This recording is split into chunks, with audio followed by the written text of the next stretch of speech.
देवशयनी एकादशी, हरिशयनी एकादशी की जो व्रत कथा है वो हमारे पुराणों में जो बताई गई है उसमें लिखा हुआ है कि एक समय की बात है, धर्मराज युधिष्ठिर ने भगवान कृष्ण को नमन करते हुए उनसे प्रश्न किया कि हे केशव, आषाढ़ मास के शुक्ल पक्ष की एकादशी का क्या नाम है, इस व्रत को करने की विधि क्या है और किस देवता का पूजन अर्चन किया जाता है। भगवान श्री कृष्ण कहने लगे कि हे राजन, जिस कथा को स्वयं सृष्टिकर्ता यानी कि सृष्टि का निर्माण करता ब्रह्मा जी ने नारद जी से कही थी, वही मैं तुमको सुनाने जा रहा हूँ। एक समय नारद जी ने भगवान ब्रह्मा जी से यही प्रश्न किया।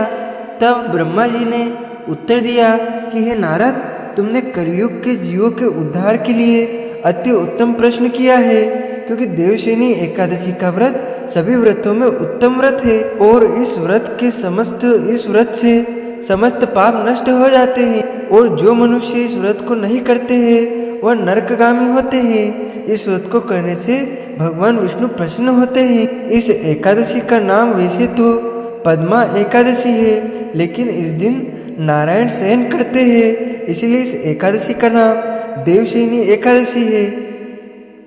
अब मैं तुमको पौराणिक कथा कहता हूँ, ध्यान लगा के सुनो। सूर्यवंश में मानधाता नामक एक चक्रवर्ती राजा हुए जो सत्यवादी तथा महान प्रतापी थे।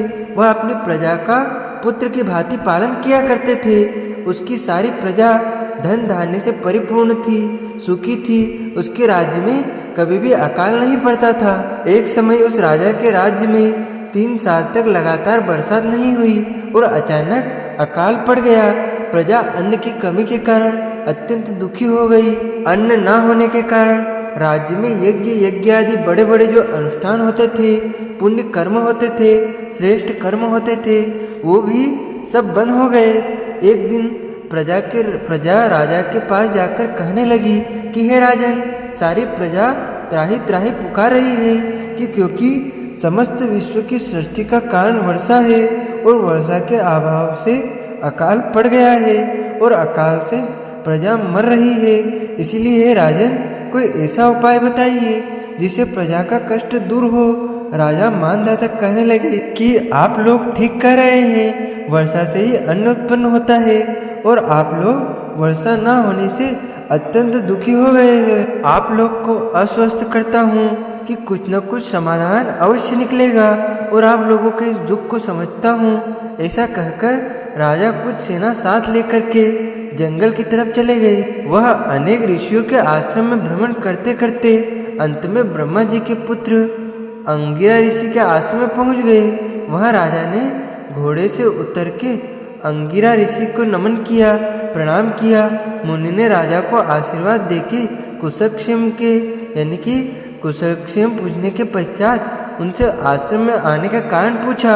राजा ने हाथ जोड़ करके विनय भाव से कहा कि हे भगवान, सब प्रकार से धर्म पालन करने पर भी मेरे राज्य में अकाल पड़ गया है, इससे मेरी प्रजा अत्यंत दुखी है। राजा के पापों के प्रभाव से ही प्रजा को कष्ट होता है, ऐसा शास्त्रों में कहा गया है। क्योंकि जब राजा कोई गलत कर्म करता है, अनिष्ट कर्म करता है, तो प्रजा को भोगना पड़ता है। इसी प्रकार घर का मुखिया यानी पिता जब कोई गलत कर्म करता है तो उसका असर अपनी संतान के ऊपर होता है। पिता नाम पुत्रो आसीत। तो राजा कहने लगे कि जब मैं धर्मानुसार राज्य करता हूँ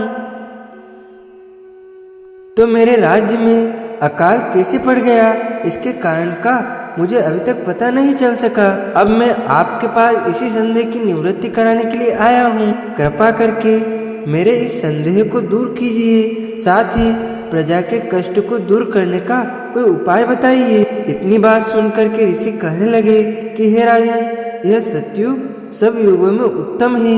इसमें धर्म को चारों चरण सम्मानित है, अर्थात इस युग में धर्म की सबसे अधिक उन्नति है। लोग ब्रह्मा की उपासना करते हैं और केवल ब्राह्मणों को ही वेद पढ़ने का अधिकार है। ब्राह्मण की तपस्या करने का अधिकार रख सकते हैं, परंतु आपके राज्य में एक पतित नीच व्यक्ति तपस्या कर रहा है, वेदों का पठन पाठन कर रहा है। इसी दोष के कारण आपके राज्य में वर्षा नहीं हो रही है। इसलिए यदि आप उस प्रजा का भला चाहते हो तो उस पतित व्यक्ति को समाप्त कर दो। इस पर राजा कहने लगा कि महाराज, मैं उस निरपराध तपस्या करने वाले पतित व्यक्ति को किस प्रकार से मार सकता हूँ? आप इस दोष से छूटने का कोई दूसरा उपाय बताइए। ऋषि कहने लगे कि हे राजन, यदि तुम अन्य उपाय जानना चाहते हो तो ध्यान पूर्वक सुनो। आषाढ़ मास के शुक्ल पक्ष की देवशयनी हरिशयनी विष्णु शरणोत्सव पद्मा नाम की एकादशी का व्रत विधि पूर्वक करो। इस व्रत के प्रभाव से तुम्हारे राज्य में वर्षा होगी और प्रजा सुख को प्राप्त करेगी, क्योंकि इस एकादशी का व्रत समस्त सिद्धियों को देने वाला व्रत है और समस्त उपद्रवों का नाश करने वाला व्रत है। इस एकादशी का व्रत तुम प्रजा सेवक तथा मंत्रियों के साथ करो। ऋषि के वचन को सुनकर के राजा अपने नगर को वापस आ गया और उसने विधि पूर्वक देवशयनी हरिशयनी पद्मा एकादशी का व्रत किया। इस व्रत के प्रभाव से उसके राज्य में अच्छी बरसात हुई और प्रजा को सुख की प्राप्ति हुई। अतः इस मास की एकादशी का व्रत सब मनुष्य को अवश्य करना चाहिए। यह व्रत इस लोक में भोग और परलोक में मुक्ति को देने वाला है। इस कथा को जो कोई भी सुनता है, सुनाता है, उसके समस्त पाप नष्ट हो जाते हैं और उसके पुण्यों का उदय होता है तथा इस संसार में उसे धर्म, अर्थ, काम और अंत समय में मोक्ष पद वैकुंठ लोक की प्राप्ति होती है।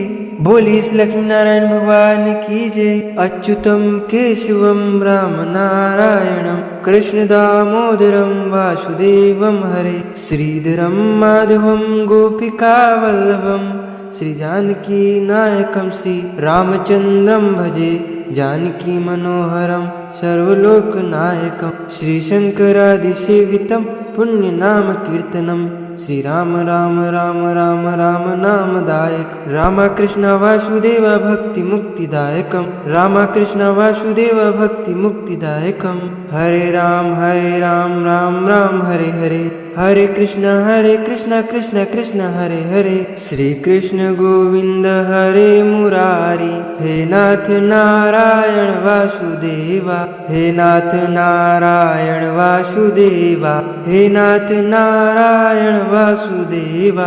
बोलिए श्री लक्ष्मी नारायण भगवान की जय। अब हम सभी मिलकर के प्रभु की दिव्य आरती का गायन करेंगे।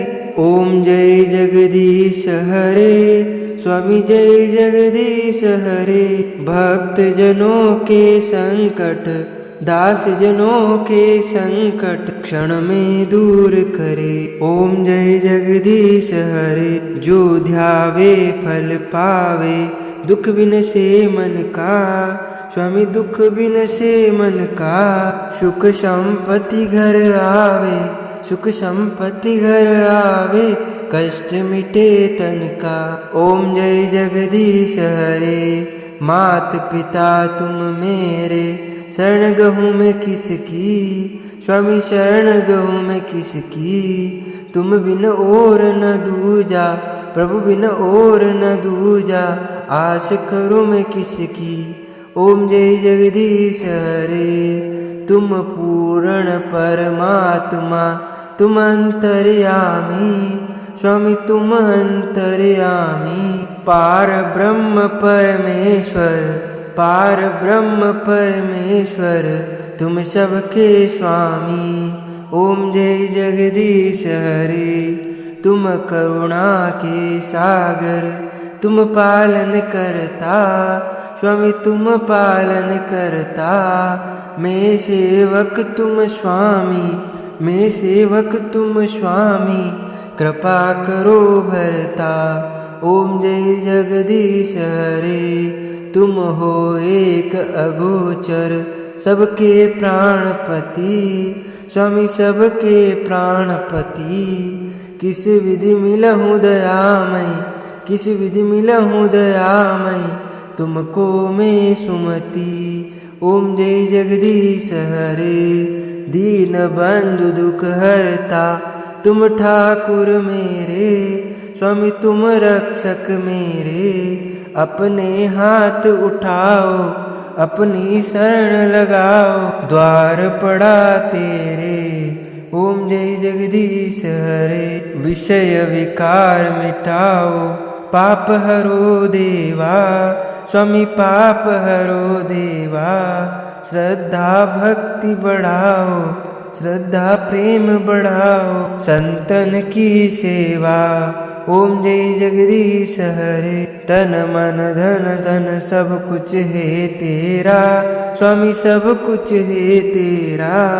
तेरा तुझको अर्पण, प्रभु जी को अर्पण, क्या लागे मेरा। ओम जय जगदीश हरे।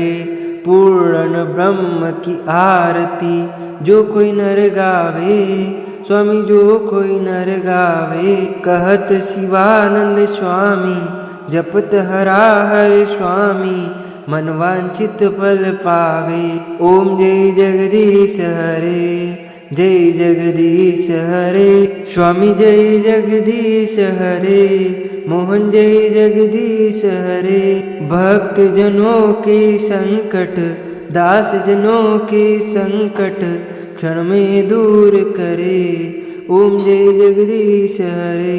बोलिए श्री लक्ष्मी नारायण भगवान की जय, श्री द्वारकाधीश भगवान की जय, लड्डू गोपाल की जय, विष्णु भगवान की जय, श्री कृष्ण कन्हैया लाल की जय।